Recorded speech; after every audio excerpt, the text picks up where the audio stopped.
Encore une journée de contestation en Algérie. La lourde peine infligée au clan Saïd Bouteflika pour atteinte à l'autorité de l'armée et complot contre le pouvoir en place ne semble pas avoir d'effet, au moins dans les rues de la capitale, là où des milliers de personnes se sont mobilisées pour le 32e vendredi consécutif depuis le 22 février.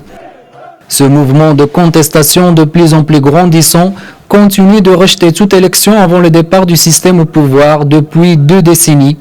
Les protestataires conditionnent la tenue du scrutin prévu le 12 décembre à la mise en place d'institutions de transition, mais surtout d'une nouvelle constitution. Une proposition rejetée en bloc par le pouvoir intérimaire qui met en garde contre toute entrave à la présidentielle. Pour le chef d'état-major de l'armée, Ahmed Gaïd Salah, devenu le véritable homme fort du pays depuis le départ de Abdelaziz Bouteflika, le rendez-vous du 12 décembre est la seule solution pour sortir de l'impasse politique. La manifestation de ce vendredi coïncide avec l'annonce de la candidature de 2 anciens premiers ministres.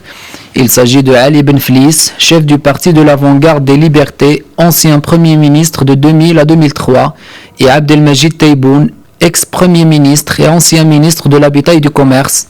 Leur point commun, les deux ont servi sous les ordres du président déchu. Il rejoint ainsi le premier candidat en lice, l'ancien ministre du Tourisme Abdelkader Ben Grina. Selon les autorités algériennes, ils sont 80 postulants à avoir retiré les formulaires de candidature depuis l'annonce des élections.